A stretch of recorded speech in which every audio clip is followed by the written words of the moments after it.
Assalamu alaikum wa rahmatullahi wa barakatuh. We are in the presence of a cultural icon, a physical specimen, a controversialist, a master orator, a champ. And we've also got Andrew Tate. That was smooth. I like that. I was sitting there thinking, I'll take this introduction. I'll take this. But thank you. How you doing, man? I'm good, G. You? You're good, yeah? Yeah, man. Mashallah, congratulations on your Islam, bro, man. Thank you, my friend. You know, the Muslim community really welcomes you, man. Yeah, it's been pretty divided. I've had a whole bunch of support. Yes. Obviously, there's been some people who are not quite pleased about the idea. I think when you have a passionate subject and people that are truly engulfed in an idea, you're going to have some degree of polarization. I think that maybe when you look in the online space, that might be your impression. But in reality, on the ground, I mean, that's definitely not the case. I would say the vast majority of people, 80, 90%, are completely happy about this. And it's just that the minority have a very loud voice. Well, that's exactly it. That's the whole problem with the internet as a whole, not just Islam, but the internet as a whole is about vocal minorities that look much larger than they are, right? Yeah. And I agree with you, and I'd like to hear that. But the reason I know what you're saying is true is because it's the same even in my case in other subjects. Online, I have all this some kind of hate or people trying to disagree with me. But when I walk through life, I have 30,000 interactions with people, and not a single one's ever been negative ever. So it is crazy how the vocal minority is amplified on social media. The main thing to note, though, is that Islam, it completely wipes away your sins. I mean, most of the companions of the Prophet had done many things which are heinous and polytheism. And, I mean, for us as Muslims, polytheism is the worst thing you can do. Yeah. And so there is a hadith of the Prophet Muhammad ﷺ where he states that Islam, it completely yuhdimu ma qabla. It destroys everything before. It means it wipes away everything before it. In other words, your slate is absolutely clean. Now, if there are some people who are actually coming and giving you a bit of a hard time, that's actually their problem. Yeah. Because in reality, honestly, bro, this is completely un-Islamic. I mean, so that's the first thing. There's actually a verse in the Quran, interestingly enough as well, which says that if you become a Muslim, إِلَّا مَنْ آمَنَ تَابَ وَآمَنَ وَعَمِلَ صَالِحًا, whoever repents and believes and does good works, then God will يُبَدِّلُ اللَّهُ سَيِّئَاتِهِمْ حَسَنَاتٍ, that God will change their bad deeds into good deeds. So how does that make you feel? Well, yeah, that's obviously fantastic to hear and good to know. And it's interesting because I've spent very little time paying attention to the negative comments because I don't in general. But on this particular subject, a few people were forwarding me like the profiles of somebody or of the people who were unhappy with my conversion, and they weren't living very Islamic lives themselves. So it's kind of funny to look at, you know. Exactly, bro. I wanted to start with something which I think the whole world wants to hear about, which to be honest with you, affects our sector as people who want to speak about Islam, call people to Islam, defend Islam, have an Islamic voice or a voice for the Muslim people, which is your ban. Yeah. Because quite frankly, I found it was a vicious attack, a brutal attack on you. It's a case study example now. They've put you in the history books. The question is, what grounds have all of these different social media organizations banned you? They never gave me grounds. They never sent me an official email. They never gave me an official reason. They just delete your profile and you just can't log in anymore. The reason they don't give you an official reason, I think, at the end is because they're scared in a court of law that they're going to be stuck to one reason, right? So if I decide to take them to court, they want to be able to flip-flop and make up reasons as they go. They want to change their terms of service and terms and conditions proactively. They want to change it afterwards. So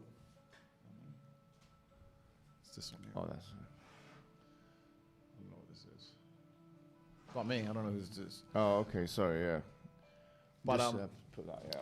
yeah, but so they never gave me an official reason for banning me. So I don't truly understand and truly know. I mean, I understand the reason they've come up with. I know that reason is false. I have my own theories on why they banned me, but them themselves have never told me why. They just delete your profile. For example, YouTube. Most producers know that YouTube have community guidelines, right? And they have copyright strikes. So, for example, if one breaks the rules, if you like, of engagement, then they're given a strike, and then a second strike, and a third. You're telling me that this process was not taken with you? Oh, absolutely not. No, I had no strikes. When I first got banned, the initial ban was on Meta. It was on Facebook and Instagram. in perfect synchronization was a large press release by the media, which gave this reason to justify banning me, which was, of course, false. And I knew the ban was coming. We can talk about that in a second. But when it first hit, I then, by coincidence, got one strike on my YouTube channel.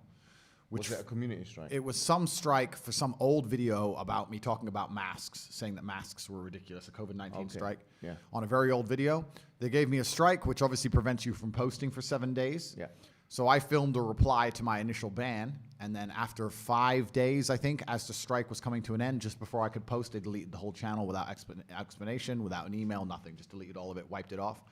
And the channel wasn't even in my name. This is what's funny about this. Yes, I was on the channel, but the channel was in the name of the producer, so it wasn't even officially my channel. My brother's channel got wiped. Like, they just attack and just delete everything.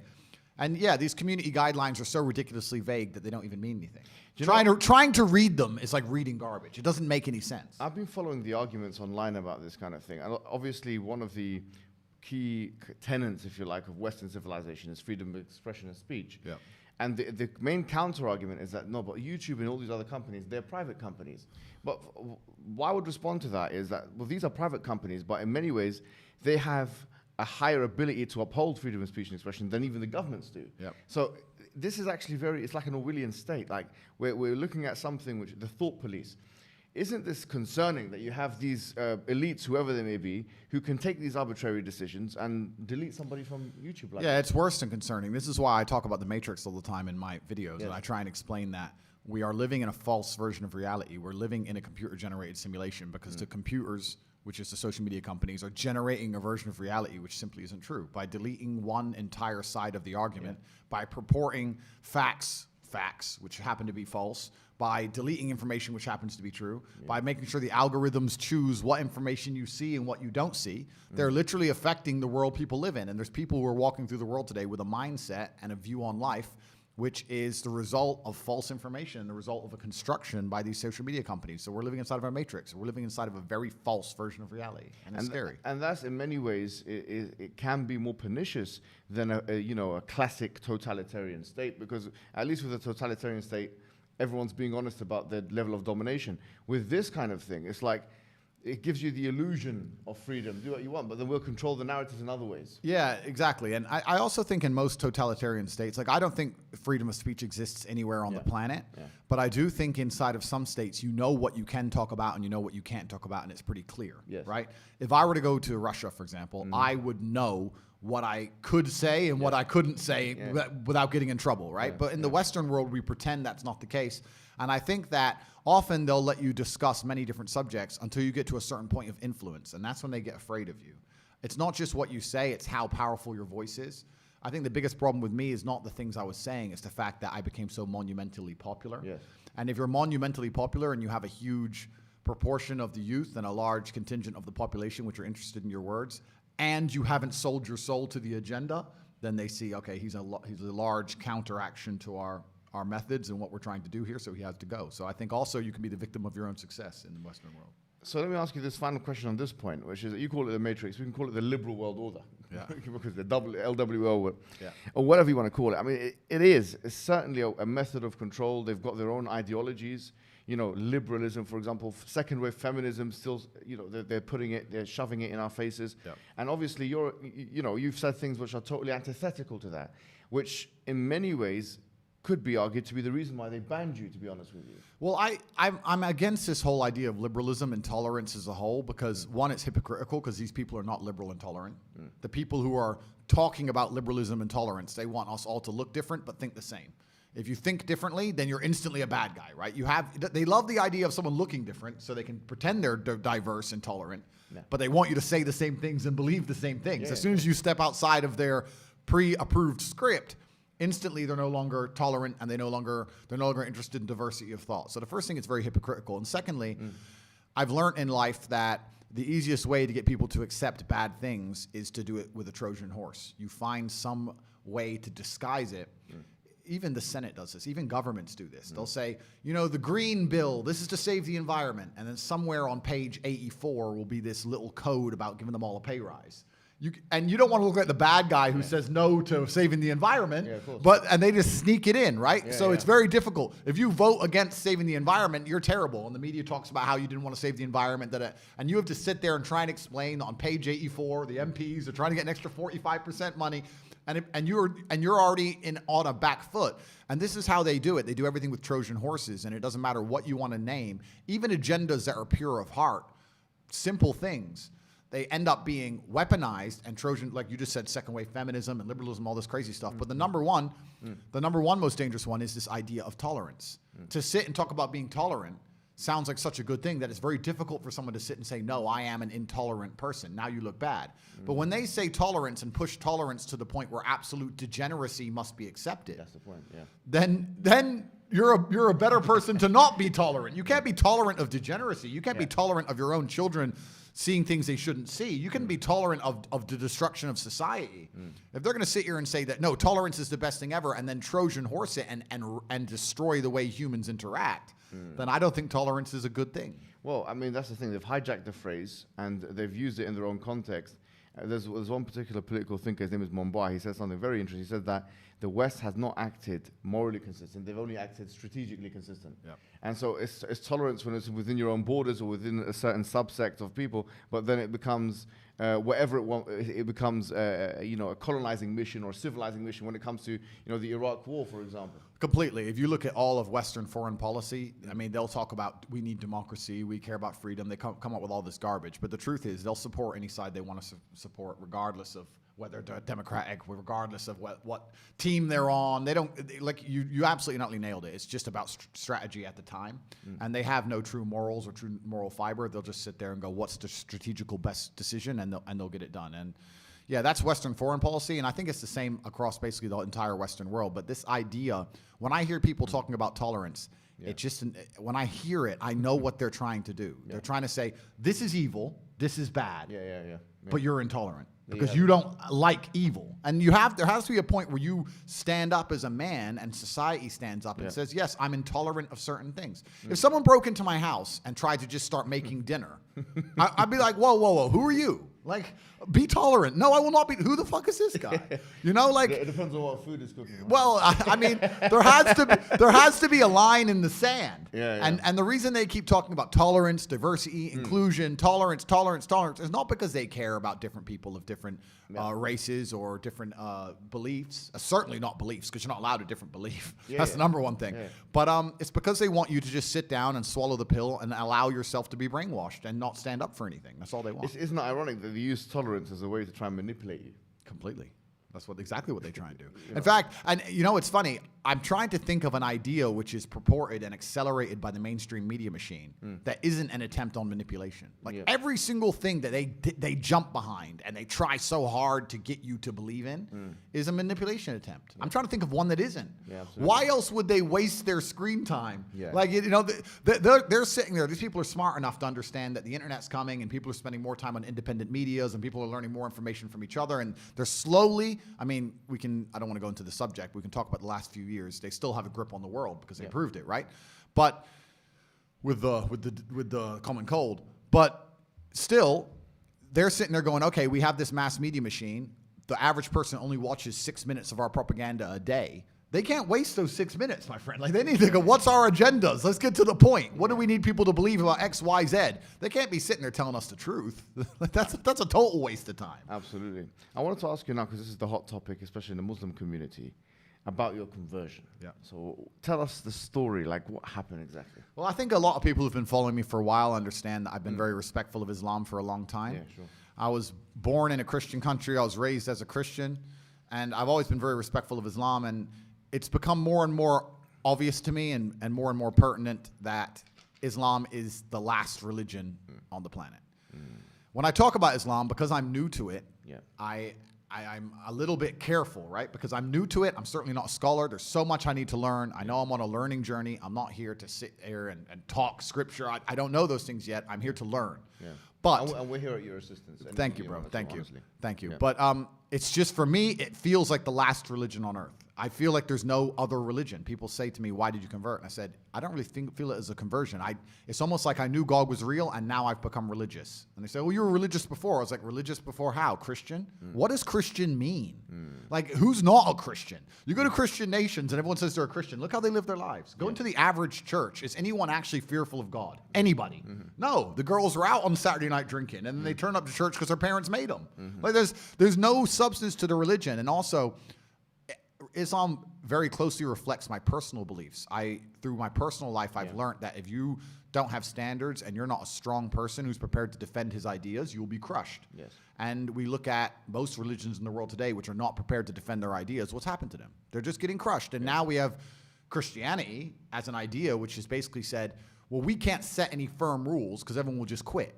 So instead, let's make it so easy to be a Christian that nobody has to put any effort in. Yeah. And then accept everybody no matter what. And hopefully we can keep the church doors open. That's not God to me, you know? Yeah. God to me is strong. God to me is something to be feared. Yeah. God to me is someone that people are afraid to mock. Yeah. God to me is someone that you have to go out of your way to prove something to. God to me has red lines. Yeah. Like, God to me represents the Islamic faith. The Christian God to me, I don't see God. I can't explain. I don't see anything there. So to me, it was the only logical choice in the end. Alhamdulillah, man. I mean, as you're saying this, I'm sure many people are like ecstatic and extremely happy. It's a great thing for everyone, honestly, because, you know, just anyone coming into Islam is you know, the Prophet Muhammad sallallahu alaihi wasallam told us better than the world and everything in it. Yep. But imagine now somebody of major influence. I mean, you're the most Googled person on the planet. I'm not sure if you still have the top spot. I think Putin might have beat me as of last week. But I think it's between me and Putin at the moment. But I don't want to lose to Putin. Look, Putin's the big G. I don't want more enemies. Like, it's fine, Vladimir. You can have it. I never thought I'd hear you saying that statement. Yeah. Putin beat me last year. Right? Yeah. I think we're certainly the most Googled. But no, it's definitely something beautiful. And a lot of people have, you know, you'll be surprised at how many women as well. Like, because obviously the accusations of misogyny and stuff, which, you know, but a lot of women, alhamdulillah, especially in the Muslim world, they're absolutely happy. In fact, let me tell you a story. Just before I came here today, one particular woman, I can't reveal her identity, but she's working as a school teacher in London. And actually, my friend told me that she was kicked out of school because they had this campaign against you in the schools. I'm not sure if you're aware of this. I've seen, this was part of the cancellation. I did know about this. Yeah. So in British schools, they said, you know, if you say anything good about if you say anything good about this person, or you have to be reported or prevent and kind of, and if you say anything, you know, you have to kind of combat his extremism or whatever it may be, right? So because when you became Muslim, she abstained from doing that. She said, I can't really do that because, you know, Islamic laws and it's backbiting and it's got honor in Islam and so on. And unfortunately, they fired her from the position. Wow. So you can see that this is the level of encroachment we're talking about here. So, and this shows you that the level of fraternity that exists. And not only the fact that, you know, when you're looking at Twitter or whatever social media, it's not a representation of what's really happening on the ground. Of course. And I mean, that's crazy to hear. And what's most crazy is, the fervor behind this idea that I'm somehow extremist is truly clown world. Like, I've sat as a professional and analyzed my content and understood which things can be taken out of context and which things were said in a way perhaps they shouldn't have been said before I was massively famous. But we have to sit here and understand that if you take anybody on the planet and give them 7 years of YouTube and then they decide and they blow up big, you're going to be able to find 30 to 45 seconds of clip across all those years that can be taken out of context, right? Yeah. And it's truly crazy because they sit and say, oh yeah, but you know, the young boys are watching your stuff and they don't truly understand all of it, and there's nuance that's missing. And my argument is very simple. My argument is, well, one, you're taking small clips out of context, and two, there's not a single piece of content on the internet that a 14-year-old boy can't misunderstand. Name someone who's producing content on the internet that you would be 100% happy for a 14-year-old to drill artists, and so they're saying. I mean, I live in an area I'm not going to mention the names of the artists, but they're talking about going to this person's house and killing him. And killing him in the middle of a knife crime epidemic. Yeah. We have Lil Nas twerking on having sex with the devil in his music videos. Really? Like, we're going to sit here and talk about how children can be impressionable young children, and I'm sitting there saying there's no way I'm the worst person on the internet. That's not why they deleted me. The difference for them is, as you've mentioned, on those fronts, it doesn't matter to them because it's like, okay, they're consuming our hedonistic product or whatever it is. That doesn't change their worldview. Whereas what you're saying is ideological now. You're challenging the status quo of the LW, of the liberal world order. You're challenging second wave feministic notions. You are challenging some liberal notions. You are challenging ideas, commonplace ideas of tolerance. And George Orwell said it very well. He said that the more a society moves away from the truth, the more it hates people who speak it. Absolutely, and you're right. And I think even the basic things I teach, because some people have said to me, Andrew, all you teach about is personal responsibility, motivation, working hard, getting up and doing the right thing. I said, that's the absolute, those are the things they're most afraid of. If you teach people to have standards for themselves and to be morally strong people and to know right from wrong, then they can't brainwash you. Yes. So that's what they're most afraid of. They're most afraid of young men waking up and going, no, I don't believe that. You have to believe it. No, I don't believe it. I don't want to. And I want to go do this. I want to go to the gym and be strong, or I want to believe X, or I want to be a moral person. They genuinely have a problem with baseline morality. Yes. Yeah. Understand? When some people recognize when I converted to Islam that there was a time I was an atheist. There was a time when I was atheistic. And the reason I am now so absolutely certain that God is real is because I've seen evil. I've seen shaitan. I've seen it. When you see enough evil, you realize that there must be an equal and opposite force. And there are people out there in the world today doing the work of the devil, genuine demons, who are trying to destroy the baseline morality that's inside of all of us. We're all born with some kind of morality, and they're trying to destroy it. And that's exactly the Islamic understanding, that we believe that you're born with something called fitrah, which is the initial goodness. You're born with an innate belief, receptivity to believe in one God. Yeah. And then that is corrupted. In fact, there's a prophet, hadith of the Prophet, where he says, كُلُّ مَوْلُودٍ يُولَدُ عَلَى الْفِطْرَةِ. Every born child is born upon this initial goodness. فَأَبَوَاهُ يُهَوِّدَانِهِ أَوْ يُنَصِّرَانِهِ أَوْ يُمَجِّسَانِهِ. And then his father and mother, or his parents, they socialize him into Christianity, Judaism, Magiism. So the idea is that everyone is born with this initial goodness and this initial will or want to believe in God, one God. And then, as you mentioned, I mean, it's what you're mentioning here is profound, because you're mentioning a central doctrine in Islam. But it's and this is why perhaps I found God the way I did, because I understood all these things first, and then I saw the Quran, and it confirmed so many things for me. Like even the conversations I've been having so far, so many things have been confirmed, and it's amazing the knowledge that's inside of it, which is so applicable today. For an old book, right? It's supposed to be old, but it seems so timeless. But it's truly amazing. But you're totally right. And the baseline morality, I don't think most people understand that when they're doing this under the guise of tolerance, when they're saying be so tolerant that you no longer believe in right from wrong, they're not doing that to make society a better place. They're doing that to empty your brain so that you have no resistance to the slave mind programming. They want to get you to a point where if they tell you the sky is green, you look at with your own eyes and you see blue, but no, the sky is green. That's what they want, so that you have to have nothing in your brain that can prevent that. If you have God, if you have, no, I believe this is right and wrong, if you have personal responsibility, if you have self-accountability, if you're a person who sticks up for what he believes, all that's bad to them. They want all of that gone so they can tell you the sky is green. And I don't want to say too much because I don't want the stream to end, but they're going to tell you something much worse than the sky is green. They're going to tell you something else. And they're trying to program us all into slaves, and it's scary. I remember when I was in my undergraduate days, and I was reading a particular book by this guy called Jeremy Bentham, who became the spiritual forefather of J.S. Mill, who is the father of social liberalism of today. And I remember reading this because it was so powerful, because it linked to something I read in the Quran. He said that, you have two gods. He said you have the God of pain and you have the God of pleasure. And I thought, this is so interesting. The Quran states, أَفَرَأَيْتَ مَنِ اتَّخَذَ إِلَهُ هَوَاهُ. Have you seen the one who takes his own desires as a God? Yep. And because now there is no transcendental force that we can look up and, as you say, venerate, now we're forced to be slaves to the system, we're to our own desires. Or, the Quran has another verse which I think is so powerful, and it connects very well with what you're saying. It says, God ضرب الله مثلا رجلا, that God has struck a parable of a man, فيه شركاء متشاكسون, that he's got many different slave owners. ورجل سلما لرجل, and another kind of man who's only got one slave owner. God is basically telling us in the Quran that you've got one example of one individual who's got multiple slave owners, and another one with just one. He says, هل يستويان مثلا, are they the same? So here the idea is, as Rousseau said it, he's a liberal philosopher, he said that man is born free but everywhere in chains.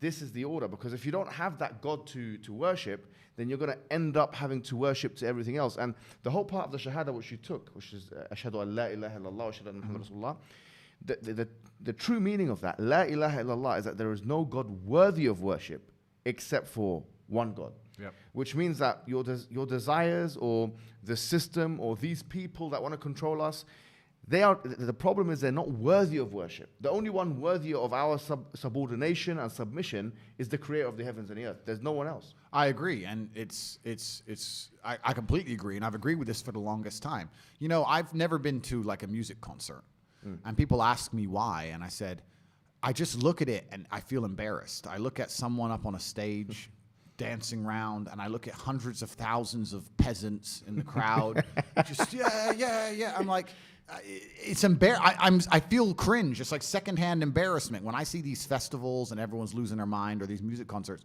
I genuinely feel embarrassed for the people who go, because to me that is a form of worship. Like, you can listen to the music at home for free. You don't have to wait in that line and stand out in the cold. Like, I don't know. Perhaps it was a bit extreme, but I've always known that they're trying to give us false idols to some degree. And when I speak to atheists, they go, oh, I don't believe in God. But they've signed up so hard to the liberal woke agenda. They're as religious as anybody, but they're just believing in the wrong things. They're believing in degeneracy, and they're believing in the work of the devil. So humans always need something to believe in. And it's a great thing you said about your own desires. It's like, one guy I was talking to since my conversion says, it's interesting that somebody with everything, all the Western world, everything somebody could want, has now converted. And I said, yeah, because even before my conversion, I understood that hedonism is a black hole, and you can never fill it. You're never going to be able to have enough girls to be happy with girls. You're never going to be able to have enough money to be happy with money. You're never going to be able to, drink enough to be happy with drinking. Like, it's a black hole, and you can pour endless things down it, but you'll never fill it up. And you need to have some degree of self-restraint. And I've always been a very disciplined person. I've never made mistakes. But certainly, the higher power is going to give you more satisfaction in your heart than endless insanity. Absolutely, because I did see a clip of you making the same points. You were saying that, I've done all of these things. Because the accusation is, well, you are the poster child of hedonism, right? Say this guy, you're talking about. Sorry to interrupt you. But what's annoying about that is I'm absolutely not. That's what's so annoying about that, because I know so many people of my net worth. I will sit here and say, on the podcast before everybody and before God, voila. Never slept with a prostitute or paid for sex in my life. I don't gamble. I've never taken a drug in my life, never tried steroids, never tried weed, never tried cocaine ever in my life, ever.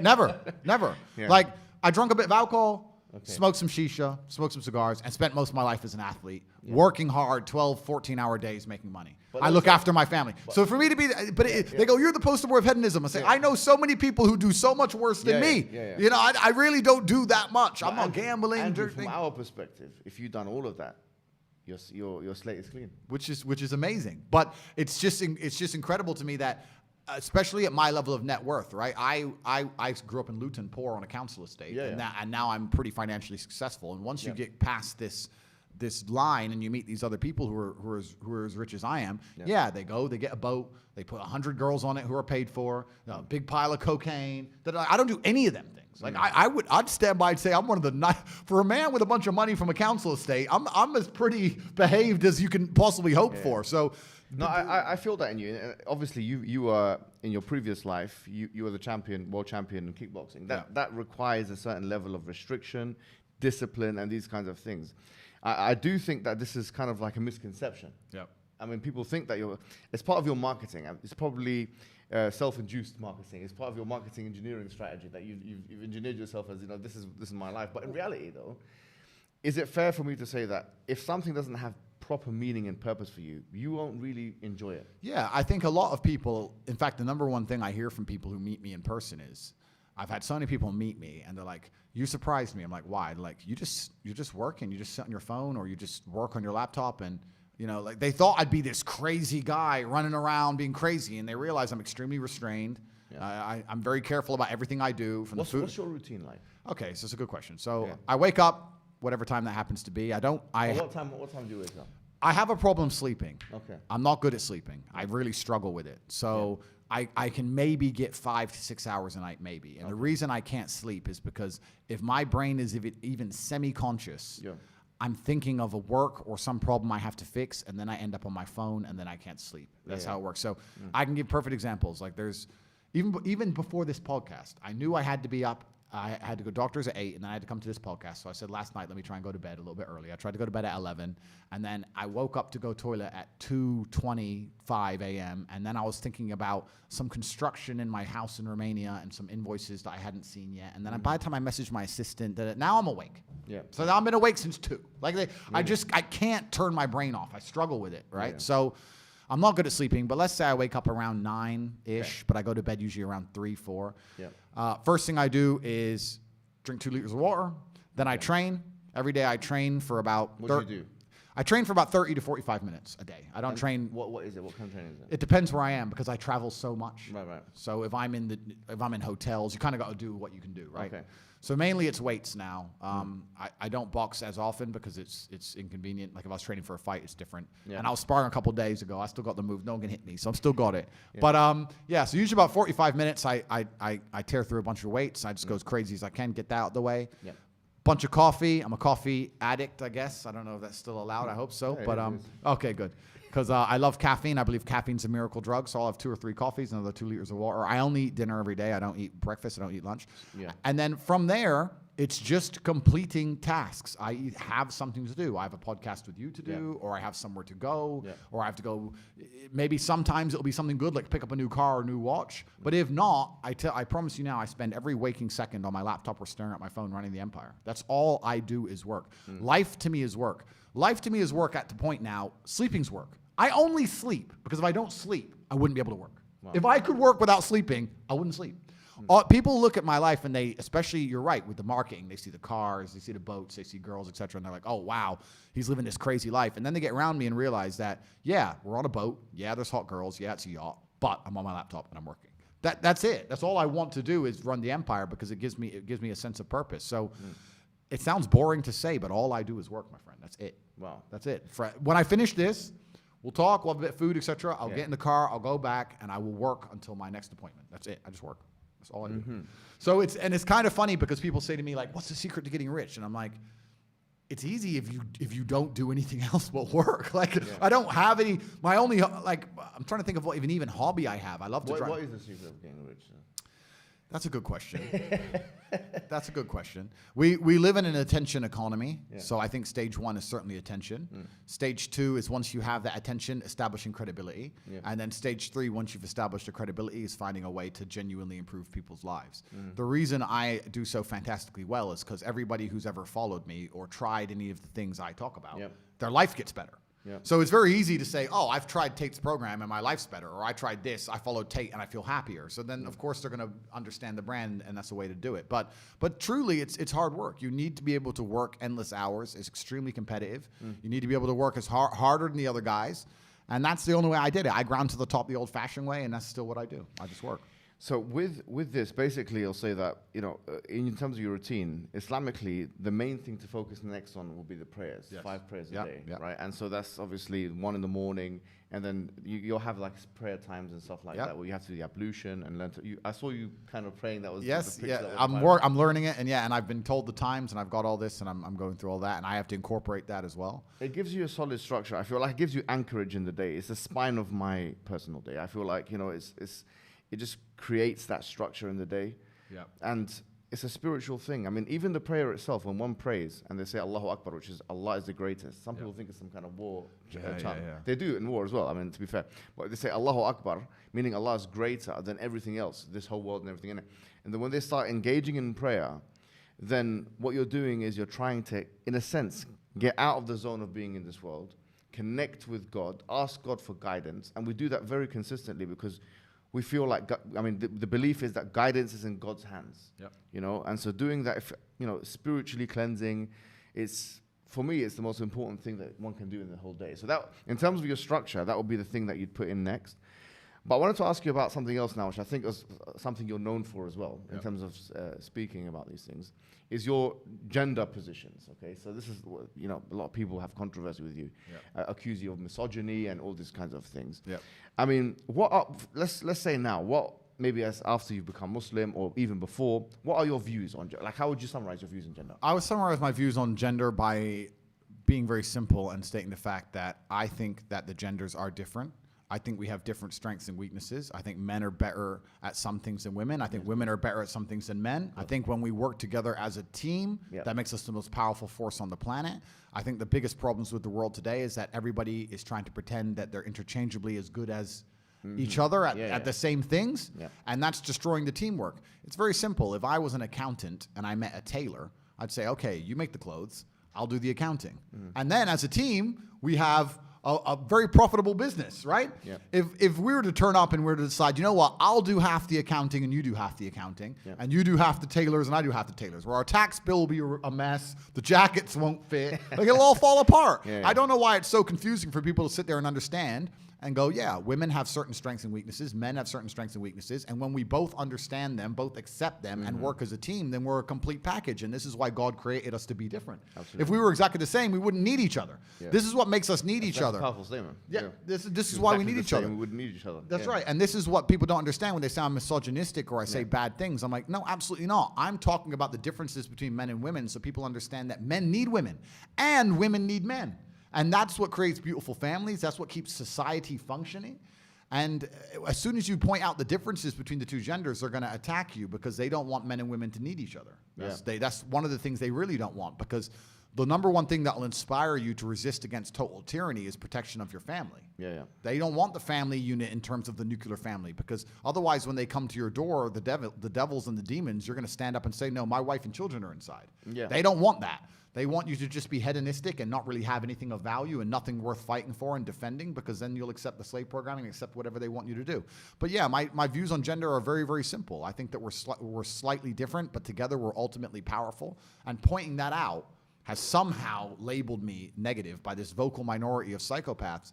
And it truly, and I say psychopaths because they truly are. They're psychopaths, these people. They're truly destructive. And when I look at the people who have the most hate for me, who say I'm the most detrimental to women, if I look at their lives, none of them are happily married. A lot of them aren't even into women. They swing a completely different direction. Like, these people, why are you pretending you care about a masculine man's views on females? Why do you pretend you care when I say I want to protect and provide for my woman?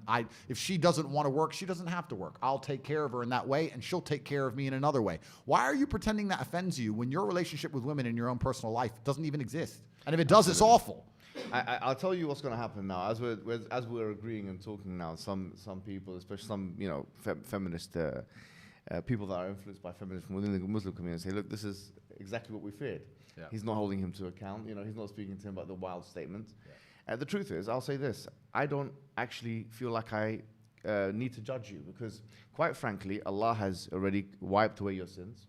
Any statement that you made before about women, or anything that you've done with women before, once again, it's not my business to judge you upon that. So that should be the Islamic position. However, let's say for the wider community, right? Because at the end of the day, we do want you to kind of not reintegrate, especially not in the matrix. Now, alhamdulillah, you're out of the matrix, let's say, fully out of it. Islam is totally out of the matrix. That's why they hate it so much. Some of the comments that you've made, I haven't got a list of them. What are some of the comments that they accuse you of making, and what is the context of these comments? So the two that they accuse me of most is where I said a woman is a man's property, which is the first one. And the second one that they try and get me with is where I said a woman should bear some responsibility for being sexually assaulted. Both of them are massively taken out of context. I'd like to explain them. When I said about a woman being a man's property, I was talking about the idea of biblical marriage at the time, Christian marriage. I was saying that the man walks, the father walks the bride down the aisle, gives her to the groom, she takes his last name, and he is now responsible for protecting and providing for her till death do them part. She joins his family, right? She belongs to him. Oh no! So you're saying she's property? I'm saying she belongs to him. All right, so it's a semantical issue. It's a semantic issue, correct? Yeah. So you're not necessarily saying that he can buy and sell her. Absolutely not. I'm saying that he is responsible for her, and he must protect and provide for her. That's this one. But I never even said the word property. They said the word property at me. Really? Right. So I said that she belongs to him. Because the exchange I saw was between you and Piers Morgan. Oh yeah. And he was just being obnoxious. I don't even know how you can see the man was insecure. That's how I psychoanalyze him. I'm not, a psychiatrist, but I think he's just insecure. He felt like he had something to prove. He was, he's of a certain age, of a certain weight, a certain disposition, and there's people when they see you and him together, that's enough of a victory for you and enough of a loss for him just to see you two, side by side. But as his face was becoming red like Peppa Pig, and he was getting more and more angry and interjecting every second, he was mentioning these points. This is the only thing that, from my perspective, I felt, okay, maybe he has a point here. Sure. But as you've explained it, if you mean by property X, Y, and Z, we don't actually mean property then potentially we say, look, this is not the best wording. Yeah. It's not the best wording. Absolutely. And what you didn't mean by that is, she's some kind of commodity and object. Correct. Absolutely not. In fact, quite the opposite. I was trying to say how important she is and how she must be protected and provided for. Okay. And it was taken completely out of context and weaponized against me. And it's very similar with the other comment of how women should bear some personal responsibility for being sexually assaulted. I'm not saying in 100% of cases that sexual assault couldn't have been prevented. I'm not saying sexual assault should happen. In fact, I'd argue that I'm more strict on the idea of rape than the laws. I think these people should be executed. I think it's disgusting, completely and utterly disgusting. However, I think it is asinine for us as a society to sit here and pretend that if a woman goes out, takes drugs with a man she doesn't know, goes to his house without telling her brother or her father or telling anybody, and puts herself in a position of absolute vulnerability, that she has zero responsibility. So I'm not, it shouldn't happen to her. Of course. It's disgusting. Yeah, of course. But also, I shouldn't get robbed if I walk down the street with $1 million in the middle of the night. So but it can. So I must think ahead. What you're effectively saying is that, if there are certain situations where the probability of sexual assault for a woman increase. In fact, for example, the WHO itself, I was looking at, they had this whole, probably the most compendious thing on rape and sexual assault, and they were talking about different countries, and the one thing that they said, which the West has more than other places, is stranger rape. And actually, one of the reasons why could very well be because of this culture of intoxications, of clubbing and these kinds of things. So it increases the probability. I think it's a very reasonable argument to say, well, this increases the possibility of stranger rape. Now, obviously, they're going to come back and say, but the way you said it, of course they're going to do it. It's victim blaming. But they're going to say it's victim blaming, and they're saying I'm going to be advocating for rape, and they're going to be saying I said it's okay, which is all garbage. It's all nonsense. Yeah. I'm trying to explain to people in a very realistic fashion that we live in a world which is not ideal. We live in a world where everybody understands that stealing is wrong, but some people still steal. This is why we lock our cars and lock our houses. Absolutely. This is why we protect our certain assets and our money. This is why I will not walk down the street with a gold watch in London at 3 a.m. by myself, because I don't want to put myself in a position where there's a higher probability of something bad happening to me. Yeah. And I'm just saying that when it comes to this one particular crime, because it's so heinous, and it is heinous, absolutely, and certainly every perpetrator should face the absolute full punishment from not only the law, but God himself. But they sit and pretend that there's zero personal responsibility involved. And I'm just saying that there are some scenarios, not all, but in some scenarios, the woman has made it so easy for something bad to happen to her. And I'm saying we should teach them not to do that so that we can protect them. And the reason this whole subject came up is because I was talking about if I'm a man and I'm responsible for my woman and I want to protect her, and somehow we got on the subject of rape, and this was on a podcast 3 or 4 years ago. I said, the number one way I can protect my woman besides being beside her is teaching her to make smart decisions when I'm not around and making sure she's smart and doesn't put herself in bad positions. And this feminist was saying, yeah, but people shouldn't rape. I was like, I agree. People shouldn't steal. People shouldn't do a lot of things, but you still have to protect yourself and have some personal responsibility. And the feminist's argument against it was that, no, we need to teach men not to rape. Some asinine, idealistic, fairy tale land where we're going to go around and convince every man on earth to never rape again. As if we haven't been trying to convince people not to steal since the dawn of human time. It's stupid. I think at the base of what you're saying is basically a concern that, look, if you follow this advice, you'll get the best results. It's very, very pragmatic advice. Absolutely. But what it's been twisted as actually this guy is a misogynist, which, by the way, the definition of they haven't even agreed on. Correct. And this guy believes X, Y, and Z, and they're taking you out of context. The problem here is, for example, with rape, actually, interestingly, I was speaking to a lawyer. I'm not sure if the case is still the case in the UK, but I don't think you can actually be convicted of rape if you're a woman to a man. I think only a woman can be convicted. Which is funny enough. Another thing that was interesting when I was arguing this point, I was arguing it saying, listen, you've made this a gendered argument because you're a feminist. 29% of rape cases in UK are male on male. And I'll say the same thing to a man. Don't go, do drugs, become intoxicated, go back home with someone you don't know, and put yourself in a position to be raped, stabbed, killed, murdered. whatever it is, right?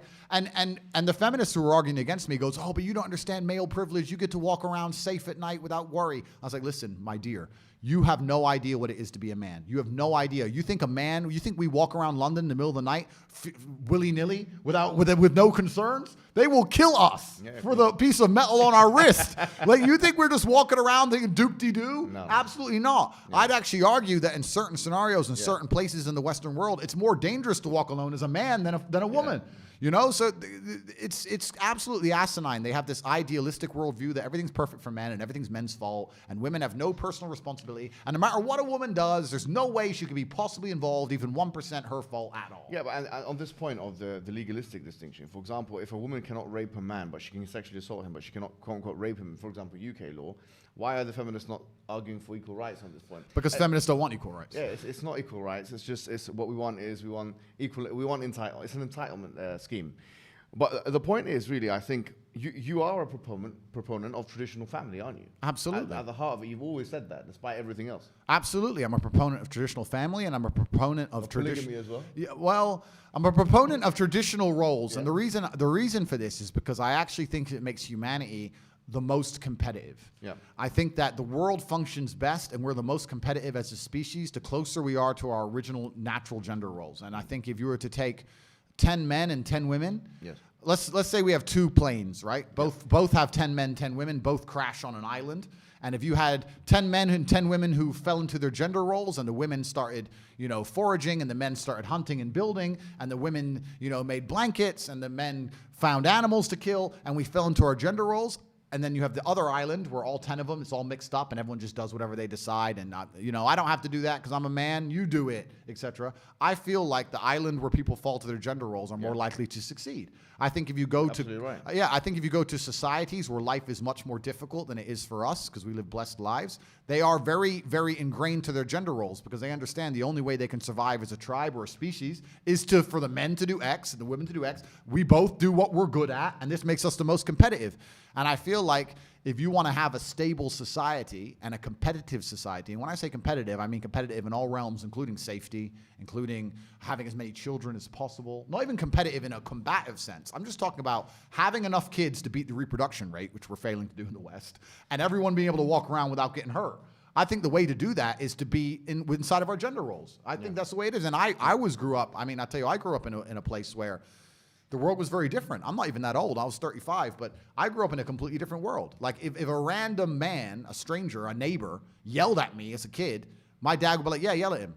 Like we were scared of our elders. Like my dad went to work, my mom cooked and cleaned, and looked after us kids. Like I grew up in that world. And people now are just trying to completely throw it out the window, and they seem surprised that society's falling apart in front of our very eyes. Yeah, absolutely. There's a verse in the Quran that actually says something quite similar to what you're saying. It says, وَلَا تَتَمَنَّوْا مَا فَضَّلَ اللَّهُ بِهِ بَعْضُكُمْ عَلَى بَعْضٍ. Do not wish what the other one has. لِلرِّجَالِ نَصِيبٌ مِمَّا اكْتَسَبُوا وَلِلنِّسَاءِ نَصِيبٌ مِمَّا اكْتَسَبْنَ.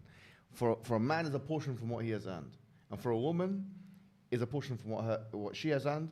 And وَاسْأَلُوا اللَّهَ مِنْ فَضْلِهِ, and ask God from His bounty, meaning do not attempt to encroach on the other person's role. Yeah. Like men have been given certain things that women have not been given, and vice versa. Yep. And it's interesting that you talk about this case study example of islands, because quite frankly, I was looking at some statistics, and from the 1960s, where the second wave feministic movement became very widespread, until now, there's been studies that have been done. The biggest one is one called Blanche Flower and Oswald, which happened between the years 1970 to 1990. It was a longitudinal study. And you'd expect that after all the implementation of legislative change and stuff like that in America and the UK and elsewhere in the West, that women will be having a better life and that they'll be enjoying their times. But the conclusion of the study, after they've interviewed 100,000 women, this is the biggest study that I think has ever been done, 100,000 women, in both the UK and the US. The conclusion was that women have a deteriorated situation. And in fact, even like the heads or the mothers of second wave feminism, like Betty Friedan, who wrote The Feminine Mystique, and others, even Germaine Greer, in 1963 she wrote the book Feminine Mystique, and then afterwards she wrote another book which people don't study in schools. She said it herself. Wow. She wrote a book called The Second Stage. She said, I'd done sociological experiments in the 70s, after the 60s, after the changes that have been done in the 60s, and I found that in the 70s, women were more depressed. Yep. 1/3 of women, she states this in her own book, she says that 1/3 of women were worse off. What's really interesting, there was actually a magazine, very famous magazine that done a poll on women. And they said, it's called Top Satre magazine. And they found that 79% of women that responded said that they would quit work if they could tomorrow. Yep. 80% said that work is causing them psychological pain and distress. Yep. So in other words, this whole idea of prioritizing careers over motherhood and over being a wife and stuff like that, the experiment has already been done in a sense. Absolutely. And it's been done in the last, 61 years, or 62 years, let's say since 63. And in that time, what we found has been a tremendous failure. Of course. Which has impacted women's mental health, their physical health, it's impacted families. One more thing I will say is that I was talking to one guy who's he's done demographic stuff called Nicholas Wolfinger. Yeah. And I asked him what families are most stable or whatever, by way of the children turn out to be most educated and they're away from delinquency and criminality, these kinds of statistics. He actually said religious families, obviously nuclear, traditional families, religious families. So we have the data to show that families that take this traditional role are clearly advantaged. They advantage women, they advantage children, they advantage men. Absolutely. So it is the model. And now you're saying something which is against it. Clearly it's not in their economic interest. Yep. And so is it the case that because of this they're cancelling you? Yeah, I think it's because I'm trying to stick up for the baseline morality of humanity. It's interesting what you just said earlier as well from the Islamic point of view, that we're born with an innate good and an innate understanding. Yeah. I think that women innately, maybe the world has convinced them otherwise, but from my experiences, the only thing that satisfies them is becoming a mother. Absolutely. And nothing else is going to fill that hole in your heart. No amount of Sex in the City, Starbucks, makeup, Instagram likes, career, all this crap. There's a reason you are sad. And the reason you are sad is because you should have been a mother 8 years ago. And this is why you feel miserable inside. And this is something that females are born innately with, and society is trying to convince it out of them. And that's why you have so much confusion in the world today. And like you said, this is why they ended up being less happy after this liberation than they were before. And I'm not saying that women shouldn't have free choice. I think women should absolutely be allowed to do whatever they want. But they should sit and understand that the matrix and the system, the propaganda machine that they're sitting and digesting is trying very hard to convince them to move away from their natural instincts. When you sit and watch Sex in the City about some 49-year-old woman with no kids who's having a great time and is 0% depressed on her 58th fucking dude that month, and you're sitting there watching it, they are trying to program you. And most women don't realize the level of propaganda they're existing under. This also goes back to the earlier point I made about Trojan horses. Because this is how they do everything. Feminism was about give the women the vote, right? Then they sneak in all this other insanity. Let's not allow women to have kids. Let's try and convince them not to. Let's convince women not to respect their man and make him feel like a man in his own household. Let's convince women that they can physically attack a man on the street and they have no disadvantage at all because they're just as strong as a man is. Let's convince the women of this insanity. But we'll Trojan horse it in with feminism. So if you say, well, I'm against feminism. Oh, you don't want women to vote? No. It's the same thing they did with the Green New Deal, right? We want to save the planet and sneak the money in. So you have to also understand, and I wish people were more perspicacious that could understand that any agenda that the mainstream media is purporting, any agenda they're trying to make you swallow, there are hidden agendas and hidden back doors in all of it. There always will be. And it doesn't matter whether it's passport for a particular injection. It doesn't matter if it's ideology. It doesn't matter what it is. They're trying to give you the surface level understanding that you can't disagree with, so that all the things you don't like come in, right? And that's the scary thing about feminism. A lot of it is just a simple explanation that it's in the economic interest of the West and the elites. And it's no coincidence that second-wave feminism really took off after World War II, where the infrastructure of these countries was damaged, and these guys were bringing immigrants from all those countries now. That's why we've got so many immigrants and so-called immigrants, people from abroad, ex-colonies or whatever, in the UK or whatever it is. They needed women in the workforce, so this was a convenient ideology, but which has now taken a Frankenstein form, and which has endangered women, endangered children, put women and children both in a very bad predicament.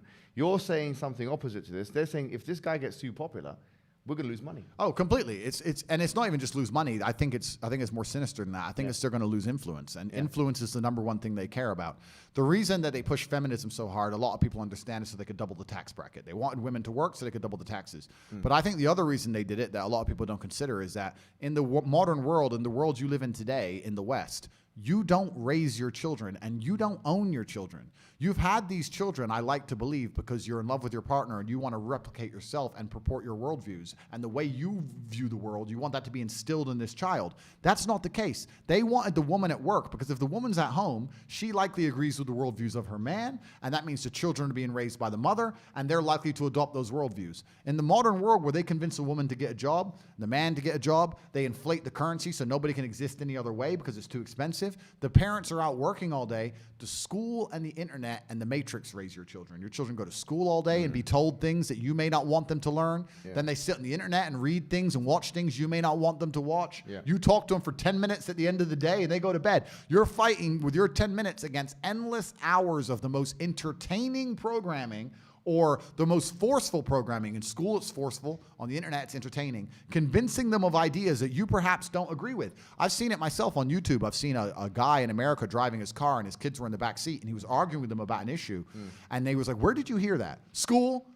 He's like, why did the school tell you that? That's not true. And his own children are arguing with him because they learned it in school. Have you ever tried to take your children out of school? You'll get fined. You'll get in trouble. No, your kids have to go to school. Yeah. You have to give your kids away to the school. If you don't give your kids away to the brainwashing, you'll get in trouble. Yeah. And the reason they're doing this is because they want to control the youth, because the youth is, of course, the future of the world. And you have to understand that this whole idea of feminism, this is what I'm saying. You're saying women shouldn't vote. I'm not saying that. I'm saying that we shouldn't allow children to be brainwashed. We shouldn't separate them from their parents to the point where they're going to absorb ideals. And I've seen the Muslim community, the only ones standing at the gates of schools saying, you're not going to teach this to our kids. Absolutely. The only ones who will stand up against it. Because in the white Christian traditionalist of England, the British, they just sit there and let their children ship them off for programming. Yeah. Just ship them off for it's insanity. You don't raise your own kids anymore. Absolutely. And you know what's so ironic about this is that if you read the 30 articles of the Human Rights Convention, I think it's number 27 or something like this, which says that a human being has a right to educate their children, or what their children is educated about. So on the one hand, they're saying, look, you can educate your child, you can choose what education they have. But on the other hand, no, it's the state, the Orwellian state, the thought police that must do that. Correct. So they've got a contradiction there. But what's even more pernicious, I think, as you said, is that this is a religion. I mean, at the end of the day, I think anthropologists, maybe 100 years from now, are going to look back in Western civilization and say an individual with these traits is identifying in this way. This is a mythology of some sorts, a fiction of some sorts, and this is a religion of the Western world. They sacrifice the conventional idea of one God creating the universe for this preposterous idea or this mythological idea that you can identify as X and you're actually scientifically Y, and they're now trying to put this religion on our children. Now, you said it good in a video, because I actually saw a video that a small clip, like, a lot of your clips have become viral, like on Shorts and TikTok. And one of them was where you were saying that you can do what you want. I mean, in the West, just to be clear, I don't think either of us or any of us have said, no, we want to stop you from doing what you want. We're saying you can do what you want, and we're not stopping you from doing what you want. We're not trying to encroach on your rights. You live in the West, you have your rights. But what we're saying is that the red line is the children. Absolutely. They need to understand anybody with any idea, and we don't have to talk about particularly sexuality because people get offended for it. Let's talk about something benign that makes it a lot harder for them to cut me up and misconstrue me like they always do. Let's talk about orange juice. If I don't like orange juice, and I've had children that I'm responsible for... By the way, they'll still do it with orange juice. Yeah, I know they will. They'll say that he was analyzing... Of course they will. I can't win. I can't win. But if I have children, and I raise them, and I'm responsible for them, and I decided to have them, and I sacrifice that for them, and I decide that I don't want them to drink orange juice, it's not fair for the government to come along and say, it doesn't matter what you want, we're going to force them to drink orange juice. And this is what they effectively do with so many of these ideologies. And you're right. It's to a degree, it's a religion. They are so fervent and so desperate for people to accept and believe in these things. This is why people say, I'm an atheist. There's no such thing as an atheist. You either believe in God or you believe in the devil, and you believe in the degeneracy. There's no in between. I've never seen anybody who's an atheist who's genuinely just neutral to these things, right? They always end up agreeing with this craziness. I think the main reason people call themselves atheists is so they have an excuse to do bad things and not feel guilty about, what they know innately is wrong. But you're completely right. It's completely unfair for people of a certain ideology to come along and say that we must teach children my ideology regardless of what their parents believe and think. That's truly disgusting. And feminism and the whole idea of getting the mother out of the household and locking the children in these educational camps is the reason they wanted to do all this stuff. And they want to control the youth, especially the youth, because children are the easiest to manipulate to shape the future. And they're trying to shape the future of the children so that they are very good at ignoring their own innate moralities and also very good at ignoring their own eyes. When you said earlier about X and Y, I perfectly understood you, and we're on YouTube, so we'll have to talk very carefully.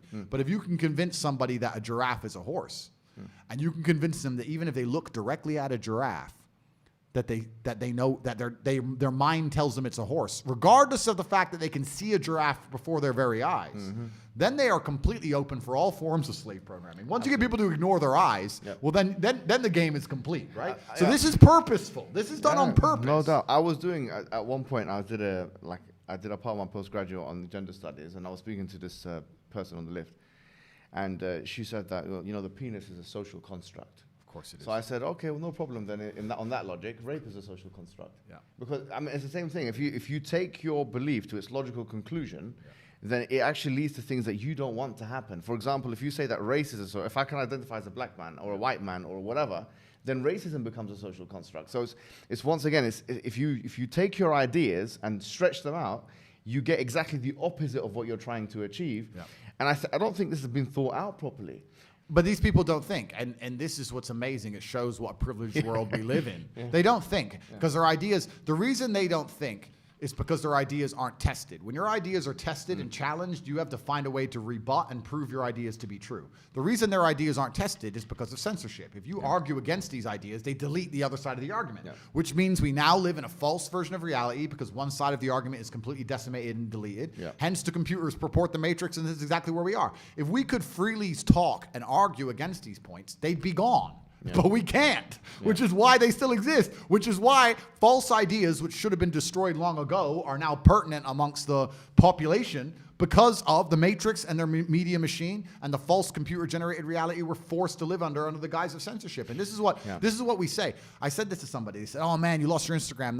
That must suck." I'm like, "Yeah, okay, I lost Instagram. I can't show off my fancy cars. Cool." But it's not about that. This is about genuinely good versus evil. This is about the fact that if you read any history book, the people who did the censoring were never the good guys. This is genuinely about the forces of evil versus God. That's what this is about. It's not about my Instagram page. It's about the fact that there are ideas that they have now that we can't talk against. For the last 3 years, they had this thing we weren't allowed to talk against, and look what it did to people. Look how it decimated people, locking them in their houses, destroying people's businesses, etc. And guess what's going to come next? Another idea we're not allowed to talk against, and another one we're not allowed to talk against. And people think that anyone who's ignorant enough to sit there and trust the rulers of earth or their government and go, they're going to come up with ideas that I can't disagree with and nobody can disagree with, and those ideas are going to be good for me. Well, then you are a dummy, and you deserve what comes next. I think the mask has dropped with your cancellation. Because at the end of the day, with your cancellation, it's as if they couldn't contain themselves. It was as if they made a mistake. Yes, I would like to think that. I would like to think that we've now reached a critical mass, and I was perhaps the last person needed to truly show the agenda behind how these people work. I think it's a perfect storm of the fact that, one, the things I talk about, they proved me completely right. Two, I said I was going to be canceled. Three, they thought I was small enough to crush, and they've realized that my fans are loyal enough to follow me anywhere. So I become more popular post-cancellation, which also inspires people, right? I think the reason cancellation was such a powerful weapon is because if they cancel you, you're done. But once I prove that's not the case, then people are going to go, you know what, this is such an important issue, I'm going to tell the truth anyway, because if they cancel me, I won't be done. I think with you it's a bit different because, I mean, you don't have a company or a program that if you cancel, then you lose all your customers. You are the product yourself. I mean, they can't change your face or try and get rid of you. Well, they can try and maybe they will. And that's the only thing I will say about being canceled. In terms of being canceled, I'm more popular than I've ever been. I've now moved over to Rumble, which is a YouTube competitor. Rumble.com/TateSpeech. You can speak with absolute freedom. It's just as good as YouTube. I encourage everybody, anyone with a YouTube account, you can go to Rumble.com. You can back up your entire account with a few clicks of a button. It will download all your videos, upload them all automatically. Get that done because YouTube will vanish you like this. So that's Rumble, where you can find me. But the only bad thing about being canceled is you have 3 strikes. First, they try and shut you up and lie about you and hope you'll be quiet. And if that doesn't happen, they try and put you in jail for something you didn't do. And if that doesn't work, they kill you. So when you lose your first strike, that is kind of scary. To know now that, okay, they've told me I must be quiet, and I'm not being quiet.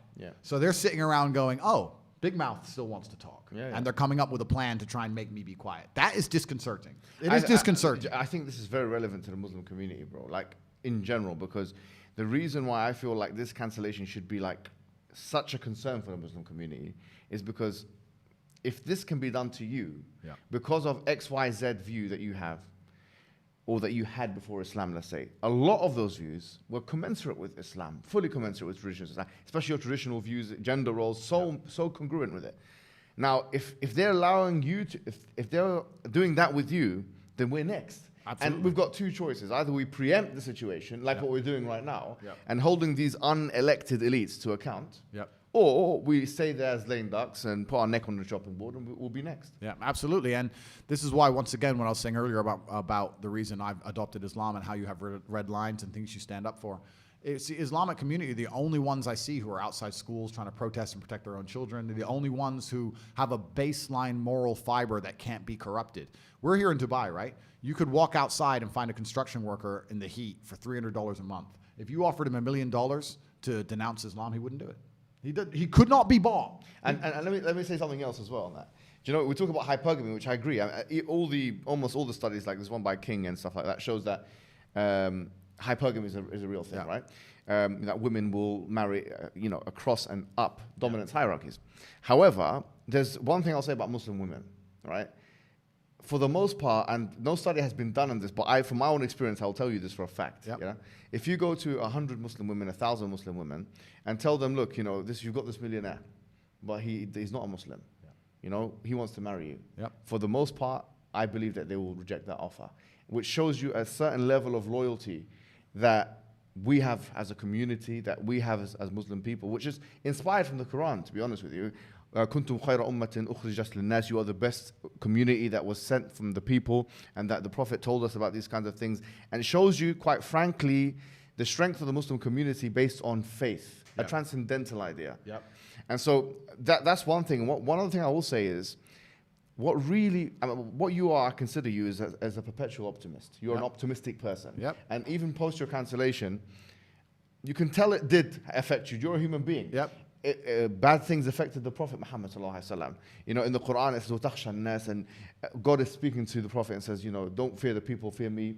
And you fear the people, don't fear them, but fear me. These kinds of things. It did affect you as it would affect me, as it affect anyone. But what I continued seeing with you is reasons to make it good.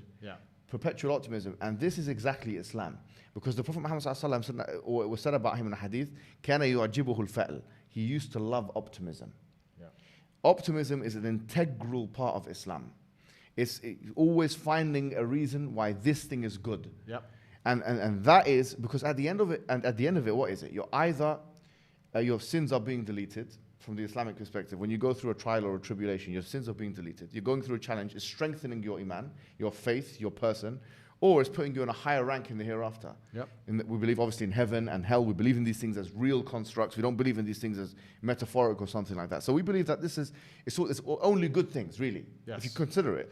And so in many ways, one can see why a religion like that would suit someone like yourself. I mean, you mentioned Khabib Nurmagomedov before, and you mentioned he's got training and then he's got praying and training and praying. And there's something else about Khabib which I think is really powerful, is that he represents, I think, a very virtuous thing, which is that he is both humble and confident. And that's where the virtue is.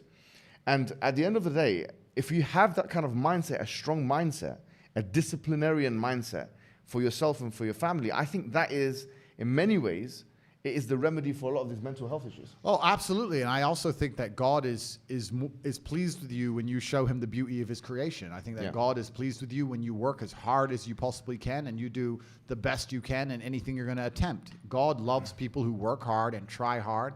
And in my own personal life, I can see that God is very happy with me when I give it 100%. And very few people give anything 100% anymore. It's very rare you meet somebody and if they're honest with themselves and with you and with God, say, I gave it everything I had. They gave it some, they tried a bit, they got demotivated, they got distracted, they got tempted. But when you truly give your 100% to something, I think that makes God very happy with you. And I think he rewards us for that. What would your advice be to somebody? Because this is one thing that you're credited with even by your enemies, right?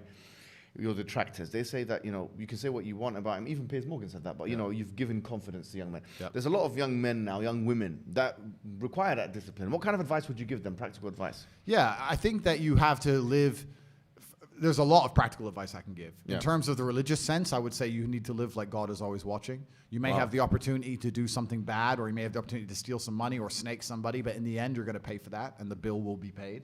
I think if you do the right thing, in my experience, if you're a person who does the right thing, firm handshake, is on time, doesn't lie to anybody, does what he's supposed to do, is honest with a good heart, is genuinely polite to everyone he meets. If you are that person, you get very far in life. I've yet to meet people who just do all the simple things right who completely fail at life.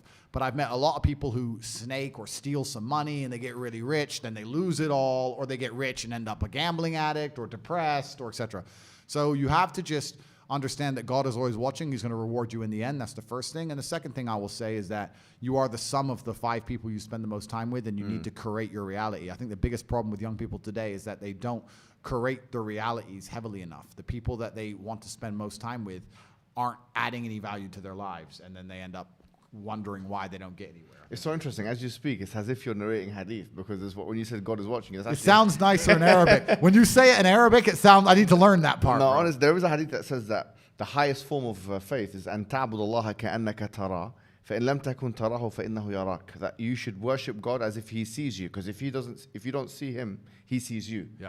And on the friends issue, there's a hadith on that as well. Like that المرء على دين خليله, that the person is on the religion of his friends. Yep. So a lot of, like, as you say, this is. I need to learn it all. And this is, I'll say this now, the thing that Yeah. was most daunting for me about converting was the amount I'd have to learn. Yeah. That's what's scary. No, take it easy. That's what's scary about it, you look, know? But I mean, I'm a fast learner. I'm not a stupid guy, but it's just Yeah. like, okay, I have a lot to do. you The know? Prophet Muhammad told us in the hadith, "Inna ad-dina yusr," that the religion is easy. Yeah. وَلَا يَشَدَّ الدِّينَ أَحَدٌ إِلَّا غَلَبَهُ. No one tries to overburden themselves with the religion except that it defeats them. In Yeah. other words, take it incrementally. Yeah, yeah.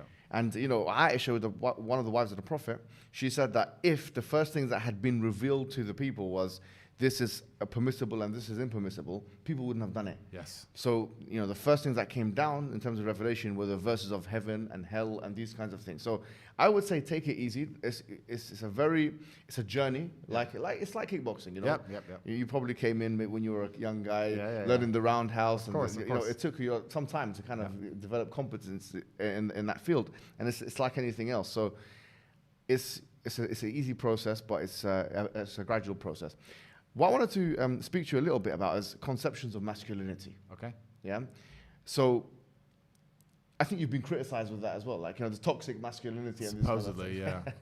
Which is such a vague term. It's almost like the community guidelines. What do you think they mean by that? Well, it's almost like the community guidelines of these social media companies, right? They give this stupid definition of a term, which basically can be applied to anybody and anything willy-nilly, deciding whether they like you or not. It's very vague. It's not solid.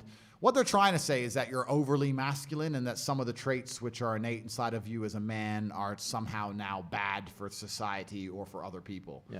which is absolutely insane to even try and conceptualize, because it's asinine and it's childish, because like anyone with a brain understands that there are certain scenarios in life where particular qualities are completely applicable and permissible, and there's certain scenarios when they're not. To sit and say it's toxically masculine for men to be violent is stupid, because there are scenarios in life where you need a man to be violent. Yeah, of if course. someone breaks into your house, or if you go to war, or if you Yeah. call a police officer. Yeah. So it's not a matter of a certain subset of masculine qualities being labeled negative, because these qualities exist because we've needed them for a very long time, and I argue we still need them It's today. only when it interferes with their interest. Right? And only when it interferes with their interests. It's kind of funny.